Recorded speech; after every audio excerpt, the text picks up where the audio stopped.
Order order. मुजरिम नमित पांडे वल्द दयाशंकर पांडे को ताज़िरात हिंद की दफा 433 और 432 के तहत मुजरिम करार दिया जाता है और 14 साल की उम्र कैद बामशक्कत सजा सुनाई जाती है।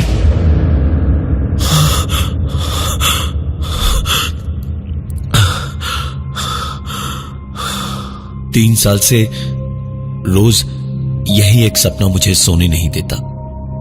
रोज रात जब मैं गहरी नींद में होता हूं तो अचानक ऐसा लगता है जैसे वही पल, वही लम्हा एक बार फिर मेरी आंखों के सामने है, जहां मेरे भाई नमित को मेरी भाभी श्वेता के खून के जुर्म में उम्र कैद की सजा सुनाई गई थी। मैं कोर्ट रूम में चिल्लाता रहा कि मेरा भाई निर्दोष है, वो ऐसा कर ही नहीं सकता। लव मैरिज थी मेरे भाई और भाभी की। मां पिताजी तो कई साल पहले ही एक एक्सीडेंट में चल बसे थे। मकान को घर बनाने वाले हम तीन ही थे, पर सब कुछ जाने एक पल में क्या से क्या हो गया। घर तो जैसे पूरा शमशान बन चुका था, न किसी की बातें, न किसी की आवाज, न कुछ और। कभी कभी लगता है कि काश नमित होता तो कितना अच्छा होता। सब कहते थे कि नमित और ललित एक साथ हो तो सब कुछ झेल सकते हैं। नमित के जेल जाने के बाद जो इस मकान में हुआ है मेरे साथ, जो चीजें मैंने देखी है, उसके बारे में सोचना भी मुश्किल है। यकीन ही नहीं होता कि ऐसा कुछ भी हो सकता है। वो रात मैं कभी भूल नहीं सकता। नमित जेल में था, मैं यहां घर पर नशे में था, बिना कुछ खाए पिए ही सो गया था उस रात। मन मेरा बिल्कुल ही खराब था, कुछ भी अच्छा नहीं लग रहा था। कुर्ता पजामा पहन के सोया था, मुझे अच्छी तरह से याद है। पर सवेरे जब सोकर उठा तो बाथरूम में मुंह धोने गया। पहले तो मैं नींद में ही था तो ध्यान नहीं दिया, लेकिन ब्रश पर पेस्ट लगाकर जैसे खुद को आईने में देखा तो मुझे अपने ही चेहरे को देखकर डर और घबराहट का एक मिला जुला एहसास हो रहा था, क्योंकि मैं सोया तो कुर्ता पजामा पहन के था, लेकिन अब जागकर देखा कि मैंने साड़ी पहनी हुई थी, माथे पर बिंदी लगी थी, कलाइयों में चूड़ियां थी और पूरे चेहरे पर मेकअप था। मैं ये साड़ी और चूड़ियां पहचानता था। हो ना हो श्वेता भाभी की आत्मा ही थी ये। क्यों भाभी, मेरे साथ ऐसा क्यों? क्या मजा मिल रहा है मुझे ऐसे परेशान करके भाभी? एक बार की बात है, सवेरे सवेरे ऑफिस जाते टाइम अक्सर ऐसा होता था कि मैं बाथरूम में नल के चलने की आवाज को सुनता था या कुछ और आवाज होती थी, लेकिन मैं कभी भी उस आवाज की ओर नजर नहीं फेरता था। मैं जानता था कि जो दिखेगा उसे बर्दाश्त नहीं कर पाऊंगा। उस सुबह नहाने के लिए बाथरूम के पास गया तो बाथरूम के अंदर नल चलने की आवाज आ रही थी। मैंने डरते हुए धीमे से दरवाजे को हल्का सा एक धक्का दिया तो दरवाजा जरा सा खुल गया। सामने पूरा बाथरूम पानी से लबालब भरा था। कोई एक नाली शायद जाम हो गई थी। मैंने ध्यान से देखा तो समझ आया कि कौन सी वाली थी। उसकी जाली खोलकर मैंने वैक्यूम पाइप लगाकर उसको 3-4 बार चला के खींचा तो घप की एक आवाज के साथ सारा पानी गलगल करके बहता चला गया। और जब मैंने वैक्यूम पाइप में देखा तो पाया कि नाली जाम होने की वजह थी किसी औरत के लंबे घने बालों का एक गुच्छा, जबकि इस घर में रहने वाला तो मैं अकेला हूं। मेरा दिमाग जो है वो खराब हो रखा था बुरी तरह से। मुझे कुछ समझ नहीं आ रहा था कि आखिर मैं करूं तो क्या करूं। मैं पूरे दिन बस एक कमरे से दूसरे कमरे में ही लगातार आ जा रहा था। जब दिल भर गया तो सोचा जाके कुछ देर टीवी देखूं। मैं टीवी की ओर बढ़ा तो पास में रखे दीवार से सटी हुई अलमारी के नीचे से निकला कपड़े का एक टुकड़ा दिखाई दिया। मैंने कपड़ा उठाया तो देखा साड़ी थी। इस साड़ी को पहचानता था मैं अच्छी तरह से। ये हो ना हो मेरी भाभी की ही साड़ी थी, पर यहां कैसे आई? मैंने साड़ी अलमारी के नीचे से खींचनी शुरू की तो समझ में आने लगा कि साड़ी बिल्कुल भी कहीं फंसी या अटकी हुई नहीं थी, बल्कि जैसे किसी चीज से लपेटी हुई थी। साफ समझ आ रहा था कि जैसे जैसे मैं अलमारी के इस तरफ से साड़ी को खींच रहा था, वैसे वैसे उधर से कोई या कुछ घूमता जा रहा है। और कुछ देर खींचते ही मुझे ऐसा लगा जैसे मेरे हाथ गीले हो रहे थे। मैंने अपने हाथ देखे तो पाया कि मेरे हाथ खून से गीले थे। वो साड़ी खून में भीगी हुई थी और चारों ओर फर्श पर बस खून था चारों तरफ। मेरे हाथ से साड़ी छूट गई।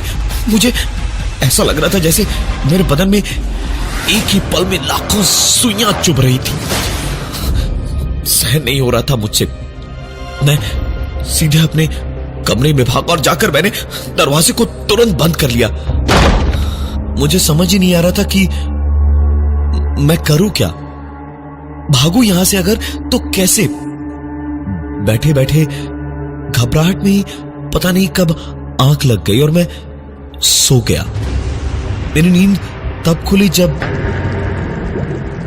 एक आवाज सुनाई दी। इतनी गहरी नींद में भी मुझे इतनी सी एक आवाज ने जगा दिया। ध्यान से आवाज सुनी तो सोचा अच्छा ही हुआ कि मैं जाग गया। गैस शायद खुली छोड़ दी होगी मैंने।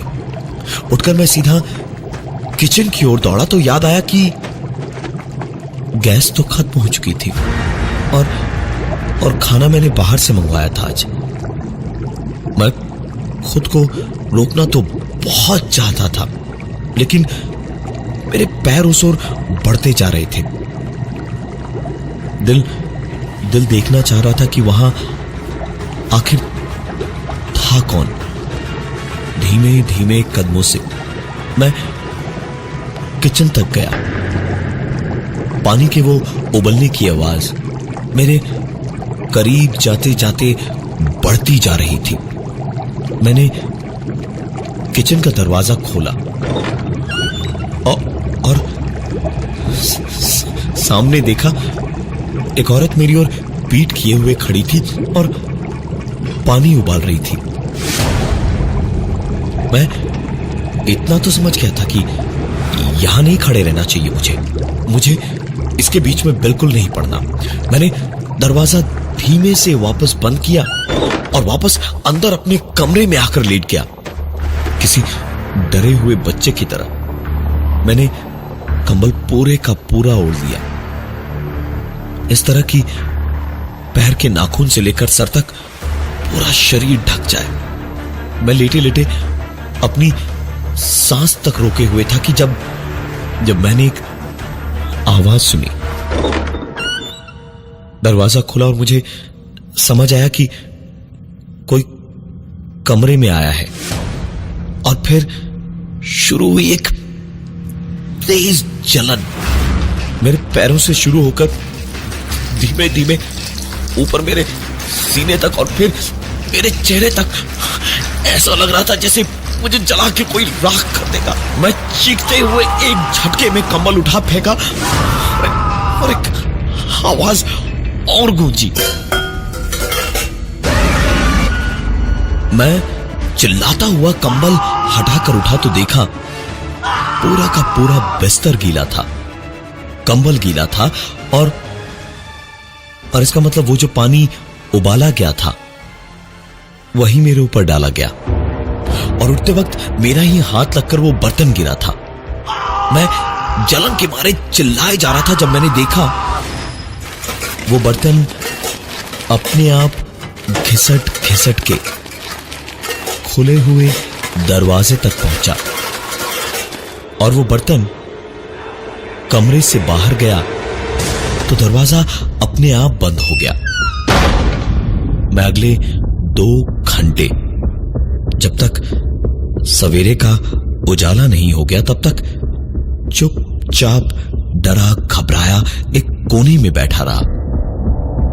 एक आवाज ना मैंने की न किसी तरह की कोई दूसरी आवाज मुझे सुनाई दी। पूरे वक्त कलेजा मुंह को लिए बैठा था मैं। वो खामोशी, वो सन्नाटा मुझे शोर जैसा लग रहा था। सवेरा होते ही मैं तुरंत ही ऑफिस को निकल पड़ा।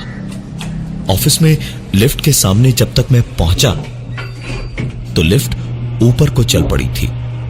मेरी आंखों के सामने से लिफ्ट ऊपर गई और मैंने सिर्फ साड़ी पहनी एक औरत के पैर देखे और लिफ्ट की जमीन पर ढेर सारा खून फैला हुआ देखा। और ये देखते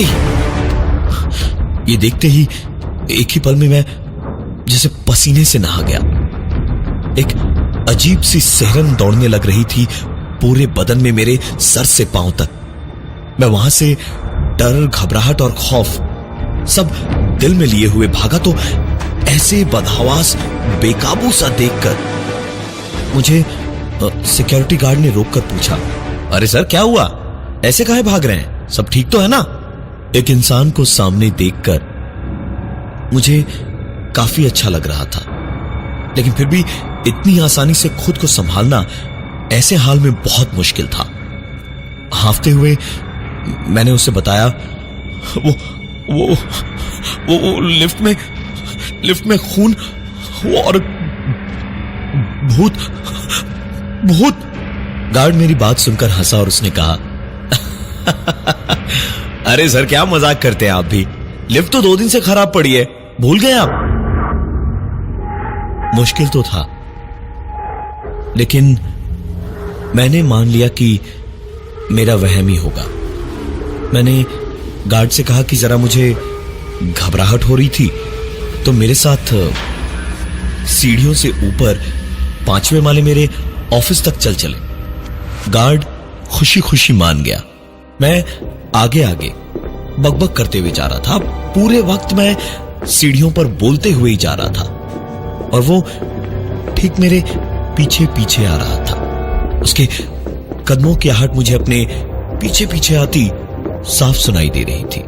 आखिरकार जब मैं ऊपर 5वें माले पर अपने ऑफिस पर पहुंचा तो पीछे पलट कर देखा और एक पल को मेरी आंखों के आगे अंधेरा सा छा गया। मेरे हाथ पांव ठंडे पड़ गए थे।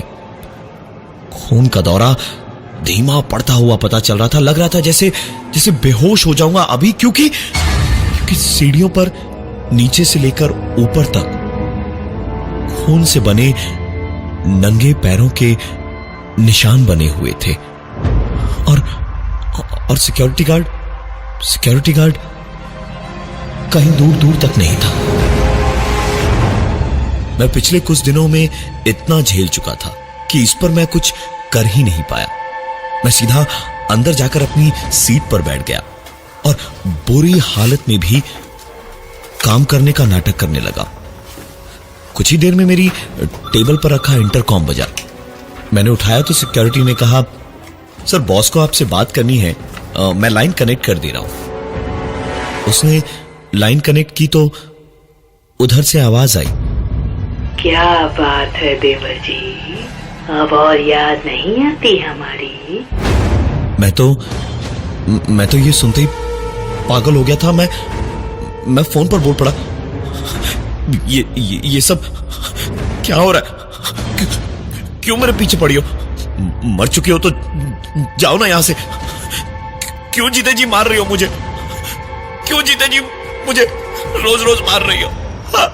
मेरे इतना कहते ही उधर से आवाज आई, ललित, व्हाट रबिश! सुबह सुबह पी के आए हो क्या? अभी के अभी मेरे कैबिन में रिपोर्ट करो।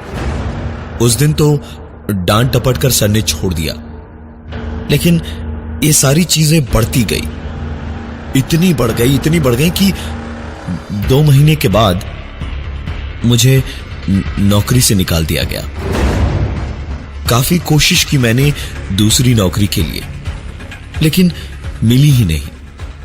मार्केट में नाम खराब हो चुका था मेरा, कोई भी नौकरी देने को तैयार नहीं था।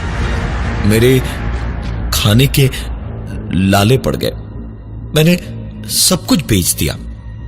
किसी तरह जब कुछ भी नहीं बचा था तो मैंने मकान तक बेच दिया। कुछ दिन तक तो जिंदगी चलती रही, लेकिन फिर पैसे खत्म हो गए। नौकरी मिल नहीं रही थी, ऊपर से उधार भी मिलना बंद हो गया।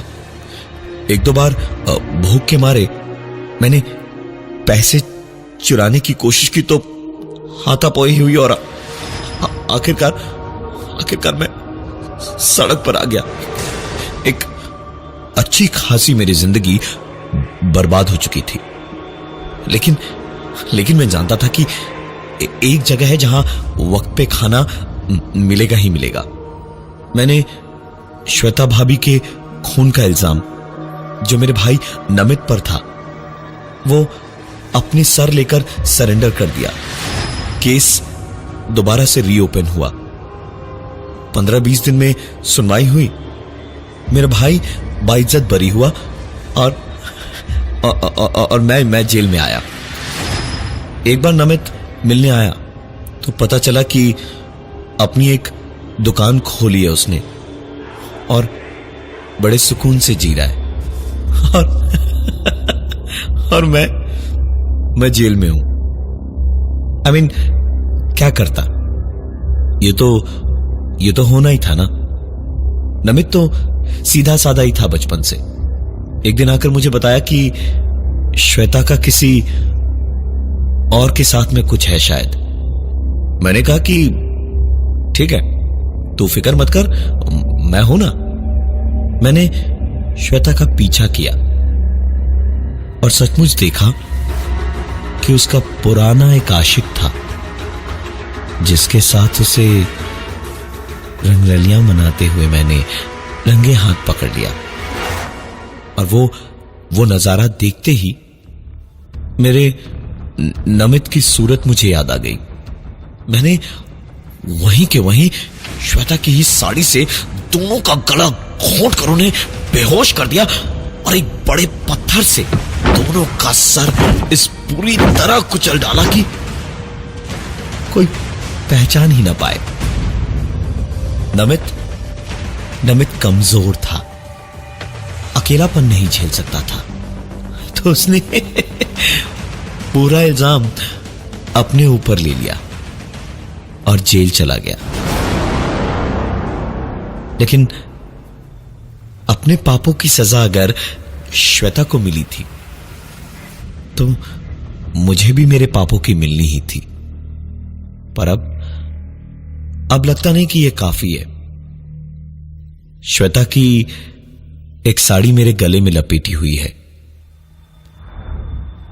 और खिड़की के उस सरिये से लटक के आज इसी जेल में सब खत्म करना है मुझे। बिना मौत सुकून नहीं मिलेगा।